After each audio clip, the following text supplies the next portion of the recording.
ക്രിസ്തുയേശുവിൽ എല്ലാവർക്കും വിനീതമായ സ്നേഹവന്ദനങ്ങൾ അറിയിക്കുന്നു. യേശു ക്രിസ്തുവിനെ രക്ഷിതാവും കർത്താവുമായിട്ട് സ്വീകരിച്ചിരിക്കുന്ന ദൈവമക്കൾ ആഭരണം ധരിക്കുന്ന ഉചിതമോ അല്ലയോ എന്നുള്ള വിഷയത്തിൽ ചെയ്യുന്ന രണ്ടാമത്തെ വീഡിയോ ആണിത്. ആദ്യത്തെ വീഡിയോ കാണാത്തവർ ദയവായി ആ വീഡിയോ കൂടി കണ്ടിട്ട് ഇത് കാണണമേ എന്ന് വിനീതമായിട്ട് ഓർമ്മിപ്പിക്കുന്നു. ഞാൻ നേരത്തെയും സൂചിപ്പിച്ചിരുന്ന പോലെ നമ്മുടെ രാജ്യം ഒരു ജനാധിപത്യ രാജ്യമാണ്. ഇവിടെ ആഭരണം ധരിക്കുന്നതിനോ ധരിക്കാതിരിക്കുന്നതിനോ ഒക്കെയുള്ള സ്വാതന്ത്ര്യം എല്ലാവർക്കും ഉണ്ട്. അപ്പം അതുകൊണ്ട് ഈ വീഡിയോ ചെയ്യുന്നതിൻ്റെ ഉദ്ദേശം എല്ലാവരും ആഭരണം ഊരണം എന്ന് സൂചിപ്പിക്കുന്നതിന് വേണ്ടിയല്ല, മറിച്ച് യേശുക്രിസ്തുവിനെ രക്ഷിതാവും കർത്താവുമായിട്ട് സ്വീകരിച്ചിരിക്കുന്ന ബൈബിളിനെ സ്നേഹിക്കുന്ന ദൈവമക്കൾ ആഭരണധാരണം സംബന്ധിച്ച് വചനം പഠിപ്പിക്കുന്ന ചില സത്യങ്ങൾ അവരെ അറിയിക്കണം എന്നുള്ള ഉദ്ദേശത്തിൽ മാത്രമാണ് ഇത് ചെയ്യുന്നത്. ഇവിടെ പറഞ്ഞിരിക്കുന്ന കാര്യങ്ങൾ അല്ലെങ്കിൽ വചനത്തിൽ പറഞ്ഞിരിക്കുന്ന കാര്യങ്ങൾ അനുസരിക്കണമോ വേണ്ടയോ എന്ന് തീരുമാനിക്കുന്നത് കേൾക്കുന്നവരുടെ സ്വാതന്ത്ര്യമാണ്. അവർ അതിന് കണക്ക് കൊടുക്കുന്നത് കേവലം ദൈവത്തോട് മാത്രം ആയിരിക്കുമല്ലോ. എൻ്റെ ഒന്നാമത്തെ വീഡിയോയിൽ ആഭരണധാരണം വിഗ്രഹാരാധനയുമായിട്ട് ബന്ധപ്പെട്ടിരിക്കുന്ന ഒരു കാര്യമായതുകൊണ്ട് അതിൽ നിന്ന് വേർപെടേണ്ട ആവശ്യത്തെക്കുറിച്ചാണ് നാം സംസാരിച്ചത്. രക്ഷിക്കപ്പെട്ട ദൈവമക്കളായ നമ്മുടെ പിതാക്കന്മാർ ആഭരണം ഉപേക്ഷിച്ചത് കേവലം ആഡംബരം ഉപേക്ഷിക്കുക എന്നുള്ള അർത്ഥത്തിൽ മാത്രമല്ല, മറിച്ച് വിഗ്രഹാരാധനയിൽ നിന്ന് രക്ഷിക്കപ്പെട്ട ദൈവമക്കൾ വേർപെട്ടിരിക്കണം എന്നുള്ള ആഗ്രഹത്തോടും കൂടി ആണ്. എൻ്റെ കഴിഞ്ഞ വീഡിയോയിൽ അതാണ് പ്രധാനമായിട്ടും സൂചിപ്പിച്ചത്. ആഭരണ ധാരണത്തോടുള്ള ബന്ധത്തിൽ തിമോത്തിയോസിന്റെ 1-ാം ലേഖനം 2-ാം അധ്യായം 10-ാം വാക്യത്തിൽ പറഞ്ഞിരിക്കുന്ന ചില കാര്യങ്ങളുടെ വിശകലനം നടത്തുക എന്നുള്ളതാണ് ഈ വീഡിയോയിലൂടെ ഉദ്ദേശിക്കുന്നത്. ബൈബിളിലെ ഏതൊരു വാക്യത്തെയും അതിൻ്റെ ശരിയായ അർത്ഥത്തിൽ മനസ്സിലാക്കുവാൻ നമുക്ക് ആ പുസ്തകത്തിൻ്റെയും ആ വാക്യത്തിൻ്റെയൊക്കെ ശരിയായ ചരിത്ര പശ്ചാത്തലം മനസ്സിലാക്കിയിരിക്കേണ്ടത് ആവശ്യമാണ്. അതിൻ്റെ ചരിത്ര പശ്ചാത്തലം മനസ്സിലാക്കാതെ നമ്മളൊരു വാക്യത്തെ വിശകലനം ചെയ്യുവാനോ മനസ്സിലാക്കുവാനോ പ്രസംഗിക്കുവാനോ ശ്രമിക്കുന്നത് ആ വാക്യത്തെ ശരിയായി മനസ്സിലാക്കുന്നതിനോ മനസ്സിലാക്കിക്കുന്നതിനോ കഴിയുന്നതിൽ നാം പരാജയപ്പെട്ടു പോകുവാൻ കാരണമായി തീരും. അതുകൊണ്ട് ആദ്യമായിട്ട് തിമോത്തിയോസിന് പൗലോസ് എഴുതിയ ലേഖനങ്ങളുടെ പശ്ചാത്തലം ഒന്ന് ചെറുതായിട്ട് പറയാൻ തക്കണം ആഗ്രഹിക്കുന്നു. അപ്പോസ്തലനായ പൗലോസിന്റെ സഹകാരികളായിരുന്ന അക്വിലായും പ്രിസ്കില്ലയുമാണ് എഫെസോസിൽ സ്ഥാപിച്ചത് എന്നാണ് പ്രവൃത്തികളുടെ പുസ്തകം 18-ാം അധ്യായത്തിന്റെ 18-19 വാക്യങ്ങളിൽ നിന്ന് നമുക്ക് മനസ്സിലാക്കുവാൻ സാധിക്കുന്നത്. അപ്പോസ്തലനായ പൗലോസ് എഫെസോസിലെ സഭയിൽ 3 വർഷം താമസിച്ച് വചനം പഠിപ്പിച്ചിരുന്നതായിട്ട് പ്രവൃത്തികളുടെ പുസ്തകം 20-31 നിന്ന് നമുക്ക് മനസ്സിലാക്കുവാൻ സാധിക്കുന്നതാണ്. പൗലോസ് അപ്പോസ്തലൻ അവിടെ നിന്ന് പോയതിനു ശേഷം പിന്നീട് തന്റെ ശിഷ്യനായിരുന്ന തിമോത്തിയോസിനെ എഫെസോസിലേക്ക് അയക്കുന്നു. ചെറുപ്പക്കാരനായിരുന്ന സുവിശേഷകൻ തിമോത്തിയോസ് അവിടെ ചെല്ലുമ്പോൾ എഫെസോസിലെ സഭയിൽ അനേക പ്രശ്നങ്ങൾ നടക്കുകയാണ്. പല പ്രശ്നങ്ങളുണ്ട്. എല്ലാ പ്രശ്നങ്ങളെക്കുറിച്ച് ചർച്ച ചെയ്യുവാൻ ഇവിടെ ഇപ്പോൾ ആഗ്രഹിക്കുന്നില്ല. ഒരു പ്രധാനപ്പെട്ട പ്രശ്നം തിമോത്തിയോസിന് അവിടെ നേരിടേണ്ടി വന്നത് സഭയിലെ പ്രമുഖരായിരുന്ന ചില വിശ്വാസികൾ, അവരുടെ പേര് 1 തിമോത്തിയോസ് 1:20, 2 തിമോത്തിയോസ് 2:18 മുതലായ വാക്യങ്ങളിൽ കാണുവാൻ സാധിക്കുന്നതാണ്. ഹ്യൂമനയോസ്, അലക്സണ്ടർ, ഫിലേത്തോസ് മുതലായ ചില പ്രമുഖ വിശ്വാസികൾ, അവർ സഭയിൽ പഠിപ്പിച്ച ചില ദുരുപദേശങ്ങൾ, അത് സഭയിലെ വിശ്വാസികൾ ദൈവസ്നേഹത്തിൽ നിന്ന് വീണുപോകുന്നതിനും ലോകത്തെ സ്നേഹിക്കുന്നതിനും പണത്തോടുള്ള ആർത്തിയിലും ലൗകികതയിലും ശാരീരിക സുഖങ്ങളിലും അടിമപ്പെട്ടു പോകുന്നതിന് കാരണമായി തീർന്നു.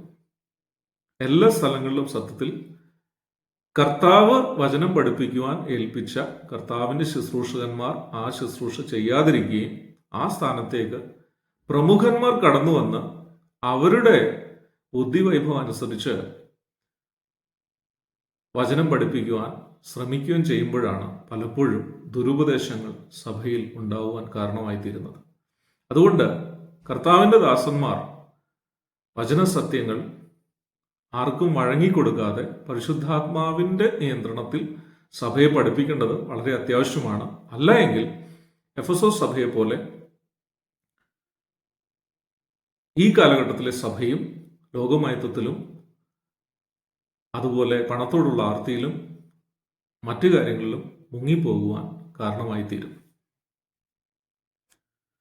തിമോഥെയോസിന്റെ 1-ാം ലേഖനം അധ്യായം 6-5 മുതൽ 10 വരെയുള്ള വാക്യങ്ങൾ കൂടി ഈ തരുണത്തിൽ നിങ്ങൾ വായിക്കുവാൻ ശ്രമിക്കുന്നുവെങ്കിൽ ഈ കാര്യങ്ങൾ മനസ്സിലാക്കുന്നതിന് സഹായകരം ആയിരിക്കും എന്ന് ഓർമ്മിപ്പിക്കുന്നു.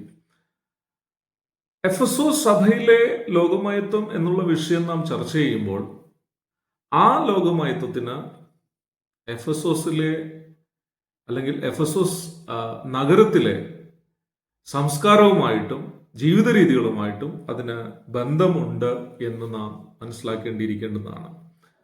അപ്പോസ്തല പ്രവൃത്തികൾ 19-ാം അധ്യായത്തിന്റെ 27, 28, 35 മുതലായ വാക്യങ്ങൾ വായിക്കുകയാണെങ്കിൽ എഫെസോസ് നഗരം അർത്തമീസ് എന്ന് പറയുന്ന ഒരു യവന ദേവതയ്ക്ക് സമർപ്പിക്കപ്പെട്ടിരുന്ന ഒരു നഗരമായിരുന്നു എന്ന് മനസ്സിലാക്കുവാൻ തക്കവണ്ണം സാധിക്കുന്നതാണ്.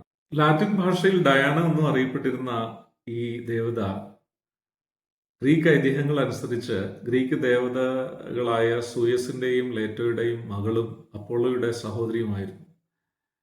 ഐതിഹ്യം അനുസരിച്ച് ഈ അർത്തമീസ് ദേവി അതിസുന്ദരിയായ ഒരു കന്യകയും അതുപോലെ ആഭരണ വിഭൂഷിതയുമായിരുന്നു. ഗ്രീക്കുകാർ വിശ്വസിച്ചിരുന്നത് ഈ അർത്തമീസ് ദേവി യൗവനക്കാരായ കന്യകമാരായ പെൺകുട്ടികളെയും സ്ത്രീകളെയും സംരക്ഷിക്കുന്ന ഒരു ദേവതയായിരുന്നു. അതുപോലെ പുത്രോത്പാദനം ഉണ്ടാവണമെങ്കിൽ അർത്തമീസ് ദേവിയുടെ അനുഗ്രഹം വേണം. അവരുടെ പ്രകൃതിയെ സംരക്ഷിക്കുന്ന ഒരു സംരക്ഷകയായിരുന്നു ഈ അർത്തമീസ് ദേവി എന്നൊക്കെയാണ് യവനക്കാർ, അതായത് ഗ്രീക്കുകാർ വിശ്വസിച്ചിരുന്നത്. ഗ്രീക്കുകാരുടെയും റോമാക്കാരുടെയും ഇടയിൽ വളരെ ആരാധ്യയായിരുന്ന ഒരു ദേവതയായിരുന്നു ഈ അർത്തമീസ് ദേവി. നേരത്തെ സൂചിപ്പിച്ചിരുന്ന പോലെ എഫെസോസിൽ അർത്തമീസ് ദേവിക്കായിട്ട് പണി കഴിപ്പിക്കപ്പെട്ടിരുന്ന ഒരു വലിയ ക്ഷേത്രം ഉണ്ടായിരുന്നു. ആണ്ടിന്റെ വിവിധ സമയങ്ങളിൽ അർത്തമീസ് ദേവിക്കായിട്ട് അവിടെ ഉത്സവങ്ങളും പൂജകളും ഒക്കെ സംഘടിപ്പിക്കപ്പെട്ടിരുന്നു. മെയ് മാസം 6-ാം തീയതി ഈ അർത്തമീസ് ദേവിയുടെ ജന്മദിനമായിട്ട് കൊണ്ടാടിയിരുന്ന ഒരു ദിവസമായിരുന്നു. ആ ദിവസം ഈ എഫെസോസിലെ ചെറുപ്പക്കാരൊക്കെ അവര് തങ്ങളെ തന്നെ അലങ്കരിച്ചുകൊണ്ട് നഗരത്തിലിറങ്ങി ആഘോഷ പരിപാടികളിൽ പങ്കെടുക്കുമായിരുന്നു. അതിൽ പ്രത്യേകിച്ച് സ്ത്രീകളുടെ കാര്യം എടുത്തു പറയേണ്ടതാണ്. അവർ അർത്തമീസ് ദേവിയെ ഓർമ്മിപ്പിക്കും വിധം വിവിധ നിലയിൽ മുത്തുകളൊക്കെ വെച്ച് പ്രത്യേകമായ നിലയിൽ തങ്ങളുടെ തലമുടി അലങ്കരിക്കും. അർത്തമീസ് ദേവിയെ ആദരിക്കുന്ന സിംബൽസ് ഒക്കെയുള്ള ആഭരണങ്ങൾ ധരിക്കും. അർത്തമീസ് ദേവിയുടെ പടമൊക്കെയുള്ള വസ്ത്രം, അതായത് ആ പടങ്ങൾ ഇൻപ്രിന്റ് ചെയ്തിരിക്കുന്ന വസ്ത്രങ്ങളും അവർ ധരിക്കുമായിരുന്നു. അർത്തമീസ് ദേവിയുടെ പടം എന്ന് പറയുന്നത് അമ്പും വില്ലും കുലച്ചു നിൽക്കുന്ന ഒരു സുന്ദരിയായ യുവതിയാണ്. അവരുടെ തൊട്ടടുത്ത് ഒരു മാനും നിപ്പുണ്ടാവും. അപ്പം ഈ മാന്, അമ്പ്, വില്ല് ഇങ്ങനെയൊക്കെയുള്ള ചിത്രങ്ങൾ, ഇംപ്രിന്റ് ചെയ്ത വസ്ത്രങ്ങൾ, അതുപോലെ അർത്തമീസ് ദേവിയെ ഓർമ്മിപ്പിക്കുന്ന വിധത്തിലുള്ള ആഭരണങ്ങൾ, ഇതൊക്കെ ധരിച്ചിട്ടായിരുന്നു ഈ സ്ത്രീകൾ, പെൺകുട്ടികൾ, യുവതികളൊക്കെ ഈ അർത്തമീസ് ദേവിയുടെ ആഘോഷ പരിപാടികളിൽ പങ്കെടുക്കുന്നതിനായിട്ട് അവര് നഗരത്തിന്റെ വിവിധ ഭാഗങ്ങളിൽ ഒന്നുചേർന്നിരുന്നത്. ഈ അർത്തമീസ് ദേവിയെ പുത്രോത്പാദനത്തിന് അനുഗ്രഹിക്കുന്ന ദേവത എന്ന നിലയിൽ കണ്ടിരുന്നതിനാൽ ഈ ആഘോഷ പരിപാടികൾക്കായിട്ട് ഇറങ്ങുന്ന പെൺകുട്ടികളും സ്ത്രീകളും അല്പം ട്രാൻസ്പെറന്റ് ആയിട്ടുള്ള വസ്ത്രങ്ങൾ കൂടിയായിരുന്നു ധരിച്ചിരുന്നത്. പുരുഷന്മാരെ ആകർഷിക്കുക, നല്ല ആണുങ്ങളെ ഭർത്താക്കന്മാരായിട്ടോ അല്ലെങ്കിൽ അവരുടെ കുട്ടികളുടെ പിതാക്കന്മാരായിട്ടോ കിട്ടുക എന്നുള്ള ആഗ്രഹത്തിൽ പാരദർശി ആയിട്ടുള്ള അല്ലെങ്കിൽ കുറച്ച് ശരീരമൊക്കെ പ്രദർശിപ്പിക്കുന്ന നിലയിലുള്ള വസ്ത്രങ്ങളായിരുന്നു സ്ത്രീകൾ ധരിച്ചിരുന്നത്. അപ്പോസ്തലനായ പൗലോസ് തിമോത്തിയോസിന് ഈ ലേഖനം എഴുതുമ്പോൾ ലോകമയത്വത്തിലും അതുപോലെ ശാരീരിക സുഖങ്ങളിലും ആകർഷിക്കപ്പെട്ടു പോയ, ആദ്യ സ്നേഹത്തിൽ നിന്ന് വീണുപോയ എഫെസോസ് സഭയിലെ പല വിശ്വാസികളും ഈ നിലയിൽ ഈ ആഘോഷ പരിപാടികളിൽ പങ്കെടുത്തുകൊണ്ട് ലോകമനുഷ്യരുമായിട്ട് ഇഴുകിച്ചേരുന്ന ഒരു സാഹചര്യം ഉണ്ടായി എന്ന് വേണം നാം മനസ്സിലാക്കുവാൻ. ഈ ഒരു പശ്ചാത്തലത്തിലാണ് അപ്പോസ്തലനായ പൗലോസ് തിമോത്തിയോസിന് ഈ ലേഖനം എഴുതുന്നത്. നമ്മുടെ കേരളത്തിലെ ബ്രദറൻ പെന്തക്കോസ്ത് സമൂഹങ്ങൾക്കിടയിലും ഓണവും മറ്റു പലതും ഇപ്പോൾ ഇടം പിടിച്ചു തുടങ്ങിയിരിക്കുന്നത് പോലെ ആദ്യ സ്നേഹത്തിൽ നിന്ന് വീണുപോയ എഫെസോസിലെ വിശ്വാസികൾ പലരും അവർ ക്ഷേത്രത്തിൽ പോയി അർത്തമീസ് ദേവിയെ ഒന്നും വണങ്ങിയിട്ടൊന്നുമില്ല. പക്ഷെങ്കിൽ അർത്തമീസിനെ ആദരിക്കും വിധം തലമുടി പിന്നുക, വിഗ്രഹാരാധനയുടെ ഭാഗമായ ആഭരണങ്ങൾ അണിയുക, അതുപോലെ ഈ ദേവതയുടെയൊക്കെ പിക്ചർ അല്ലെങ്കിൽ മാനിന്റെ പിക്ചർ, അമ്പും വില്ലിന്റെ പിക്ചറൊക്കെയുള്ള വസ്ത്രങ്ങൾ അണിയുക, ഇതൊക്കെ ചെയ്ത് ഇവരും ആഘോഷ പരിപാടികളിൽ പങ്കെടുക്കുവാൻ തക്കവണ്ണം തുടങ്ങി. ഞാൻ ഈ പറയുന്ന കാര്യങ്ങളുടെ ഒരു എവിഡൻസ് എന്നുള്ള നിലയിൽ ഒരു ചെറിയ ഗൂഗിളിൽ നിന്നുള്ള ഒരു സ്ക്രീൻഷോട്ടും കൂടെ ഈ തരുണത്തിൽ നിങ്ങളെ കാണിക്കുകയാണ്. ഞാൻ ഈ പറയുന്ന കാര്യങ്ങളെല്ലാം ചരിത്രത്തിൻ്റെ ഏടുകളിൽ വളരെ കൃത്യമായിട്ട് രേഖപ്പെടുത്തപ്പെട്ടിരിക്കുക എന്നതാണ് എന്ന് ചൂണ്ടിക്കാണിക്കാൻ വേണ്ടി മാത്രം ഒരു ചെറിയ സ്ക്രീൻഷോട്ട് കാണിക്കുകയാണ്. അതിൽ എഴുതിയിരിക്കുന്ന ആ പ്രധാന ഭാഗം നിങ്ങളൊന്ന് ശ്രദ്ധിക്കുക. എഫെസോസിലെ ആളുകളുടെ ആഭരണധാരണവും അർത്തമീസ് ദേവിയുടെ ആരാധനയും തമ്മിൽ എങ്ങനെ ബന്ധപ്പെട്ടിരിക്കുന്നു എന്ന് മനസ്സിലാക്കുവാൻ ഈ പോർഷൻ, ഈ സ്ക്രീൻഷോട്ട് നിങ്ങളെ സഹായിക്കും. അവിടെ എഴുതിയിരിക്കുന്നത് നിങ്ങൾ വായിക്കുക. Yes, there was a deep connection. Yes, there was a deep connection between the worship of Artemis in Ephesus and the ornaments worn by Ephesians.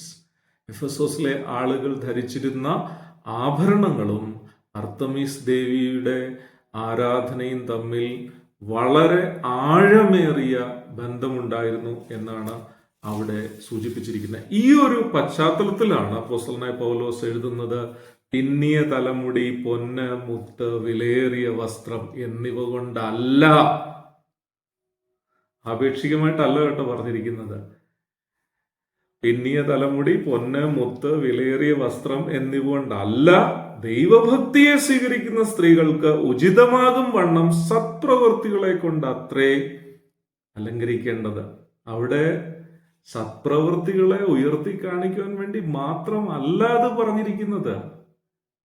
ദൈവഭക്തിയെ സ്വീകരിക്കുന്ന സ്ത്രീകൾ അവർ ഈ നിലയിൽ അർത്തമീസ് ദേവിയുടെ എംബ്ലങ്ങൾ അടങ്ങിയ വസ്ത്രങ്ങൾ ധരിക്കുകയോ അല്ലെങ്കിൽ അർത്തമീസ് ദേവിയെ ആദരിക്കുന്ന ആഭരണങ്ങൾ അണിയുകയോ ഒക്കെ ചെയ്ത് ആ വിഗ്രഹാരാധനയുടെ ഭാഗം ആകരുത് എന്നാണ് കൃത്യമായിട്ട് പറഞ്ഞിരിക്കുന്നത്.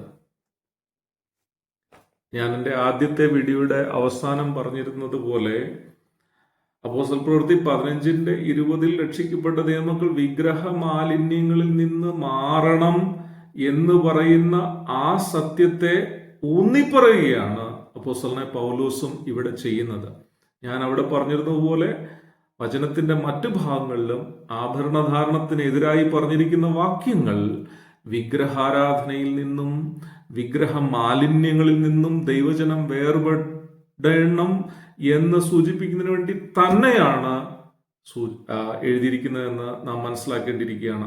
അല്ലാതെ ആപേക്ഷികമായിട്ട് ഇതിനേക്കാൾ നല്ലത് അതാണ്, അല്ലെ അതിനേക്കാൾ നല്ലത് ഇതാണ് എന്ന് സൂചിപ്പിക്കുന്നതിന് വേണ്ടി അല്ല എന്ന് കൃത്യമായിട്ട് നാം മനസ്സിലാക്കേണ്ടിയിരിക്കുന്നു. ഈ കാര്യങ്ങൾ സൂചിപ്പിക്കുമ്പോൾ ആഭരണം ധരിക്കുന്നത് കുഴപ്പമില്ല എന്ന് ചിന്തിക്കുന്ന ആളുകൾ സ്വാഭാവികമായിട്ട് ഉയർത്തിക്കൊണ്ടുവരാൻ സാധ്യതയുള്ള ഒരു ചോദ്യമുണ്ട്. സഹോദര, ഇവിടെ എഴുതിയിരിക്കുന്നത് പിന്നിയ തലമുടി, പൊന്ന്, മുത്ത്, വിലയേറിയ വസ്ത്രം എന്നിവ കൊണ്ടല്ല എന്നാണല്ലോ എഴുതിയിരിക്കുന്നത്. അപ്പം ഈ പൊന്നിന്റെയും മുത്തിന്റെയും ഒക്കെ കൂടെ ഈ വിലയേറിയ വസ്ത്രവും പറഞ്ഞിട്ടുണ്ടല്ലോ. അപ്പം പൊന്ന് മുത്ത് മാത്രം ധരിക്കണ്ടെന്ന് പറയുകയും വിലയേറിയ വസ്ത്രം വേണമെങ്കിൽ ധരിച്ചോ എന്ന് പറയുന്നതും കപടതയല്ലേ എന്ന് ചോദിക്കാനുള്ള സാധ്യതയുണ്ട്. അതിനുള്ള മറുപടി കൃത്യമായിട്ട് അപ്പോസ്തലൻ അവിടെ തന്നെ പറഞ്ഞിട്ടുണ്ട്. അതിന്റെ 9-ാം വാക്യത്തിൽ 1 തിമോഥെയോസ് 2:9 അവിടെ പറയുന്നത് എന്താണ്? അവണം സ്ത്രീകളും യോഗ്യമായ വസ്ത്രം ധരിച്ച് ലജ്ജാശീലത്തോടും സുബോധത്തോടും കൂടെ തങ്ങളെ അലങ്കരിക്കണം. അപ്പം യോഗ്യമായ വസ്ത്രം ധരിക്കുന്നത് വിലക്കിയിട്ടില്ല.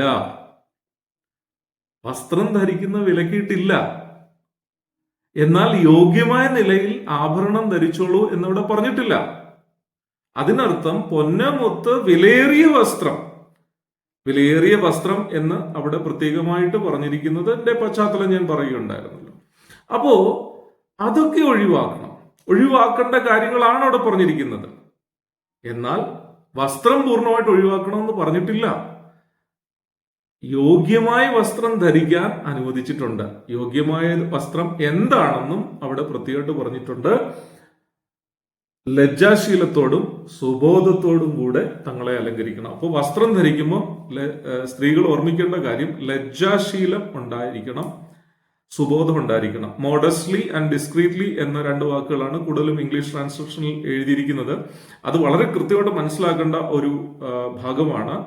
ലജ്ജാശീലത്തോടും എന്ന് എഴുതിയിരിക്കുന്നിടത്ത് ഗ്രീക്കിൽ ഉപയോഗിച്ചിരിക്കുന്ന വേർഡ് ഐഡിയോമായി എന്ന് പറയുന്ന ഒരു പദപ്രയോഗമാണ് ഗ്രീക്കിൽ ഉപയോഗിച്ചിരിക്കുന്നത്. എസൻസ് ഓഫ് ഷെയിം എന്നാണ് അതിന്റെ അർത്ഥം. അതായത് വസ്ത്രം ധരിക്കുമ്പോൾ തങ്ങളുടെ നാണം പ്രകടമാകുന്ന നിലയിൽ ധരിക്കരുത്. വസ്ത്രം എന്ത് ധരിക്കണം എന്നവിടെ പറഞ്ഞിട്ടില്ല, പക്ഷെ നാണം മറയ്ക്കുന്ന വസ്ത്രമായിരിക്കണം ധരിക്കേണ്ടത്. അതുപോലെ രണ്ടാമത്തേത് സുബോധത്തോടും എന്നുള്ളിടത്ത് ഡിസ്ക്രീറ്റ്ലി, അതിന് സോഫ്രോൺ എന്ന് വരുന്ന ഒരു ഗ്രീക്ക് വേർഡിൽ നിന്ന് വരുന്ന സോഫ്രോസ്യൂൺസ് എന്ന് പറയുന്ന ഒരു വാക്കാണ് അവിടെ ഉപയോഗിച്ചിരിക്കുന്നത്. അതിന്റെ അർത്ഥം A sense of self control എന്നുള്ളതാണ്. അതായത് ഞാൻ നേരത്തെ പറഞ്ഞിരുന്നല്ലോ, അവിടെ അർത്തമീസ് ദേവിയുടെ ആഘോഷവുമായിട്ട് ബന്ധപ്പെട്ട് സ്ത്രീകൾ വസ്ത്രം ധരിച്ചിരുന്ന ട്രാൻസ്പെറന്റ് ആയിട്ടുള്ള വസ്ത്രങ്ങൾ ധരിച്ച് പുരുഷനെ ആകർഷിക്കുക എന്നുള്ള ഉദ്ദേശത്തിലായിരുന്നു അവർ വസ്ത്രം ധരിച്ചിരുന്നത്. അപ്പോസ്തലൻ പൗലോസ് പറയുന്നത് you should have A sense of self control. മറ്റുള്ളവരെ ആകർഷിക്കണം എന്നുള്ള ഉദ്ദേശത്തോടു കൂടി ആയിരിക്കരുത്. അതായത് തങ്ങളുടെ ശരീരപ്രകടനം നടത്തി നഗ്ന ശരീരമോ ആകർഷിക്കുന്ന നിലയിലുള്ള ശരീരഭാഗങ്ങൾ ദൃശ്യമാക്കി മറ്റുള്ള പുരുഷന്മാരെ ആകർഷിക്കുക എന്നുള്ള ഉദ്ദേശത്തോടുകൂടി വസ്ത്രം ധരിക്കരുത്. യോഗ്യമായ നിലയിൽ ലജ്ജാശീലത്തോടും സുബോധത്തോടും കൂടി വസ്ത്രം ധരിക്കാം. എന്നാൽ 10-ാം വാക്യത്തിലേക്ക് വരുമ്പോൾ അവിടെ പിന്നിയ തലമുടി, അത് പറഞ്ഞല്ലോ, അർത്തമീസ് ദേവിയെ പൂജിക്കുന്നതിനുള്ള ബന്ധത്തിൽ വിശേഷമായിട്ട് മുത്തും പൊന്നും ഒക്കെ വെച്ച് അലങ്കരിക്കുന്ന ആ രീതി ഒഴിവാക്കുക തന്നെ വേണം. അതിനർത്ഥം സ്ത്രീകൾ മുടി ചെയ്യുന്നല്ല, മുടി ചെയ്യുക, പക്ഷെ ഈ പറഞ്ഞ പോലെ വിഗ്രഹാരാധനയുമായിട്ട് ബന്ധമുള്ള നിലയിൽ ആ പൊന്ന് മുത്തൊക്കെ വെച്ച് അലങ്കരിക്കരുത്. വിഗ്രഹാരാധനയോട് ബന്ധമുള്ള ആഭരണങ്ങൾ ഒഴിവാക്കണം എന്ന് തന്നെയാണ് കൃത്യമായിട്ട് അവിടെ പറഞ്ഞിരിക്കുന്നത്. അപ്പോൾ അതുകൊണ്ട് വസ്ത്രം ഒഴിവാക്കണം എന്നവിടെ പറഞ്ഞിട്ടില്ല. എന്നാൽ ഈ പറഞ്ഞ നിലയിൽ വിഗ്രഹാരാധനയുമായിട്ട് ബന്ധമുള്ള ആ കാര്യങ്ങൾ, അതിൽ ആഭരണങ്ങൾ മുതലായ കാര്യങ്ങൾ അല്ല, അതായത് പിന്നിയ തലമുടി, പൊന്ന്, മുത്ത്, വിലയേറിയ വസ്ത്രം എന്നിവ കൊണ്ടല്ല എന്ന് വളരെ കൃത്യമായിട്ട് അവിടെ സൂചിപ്പിക്കുന്നുണ്ട്.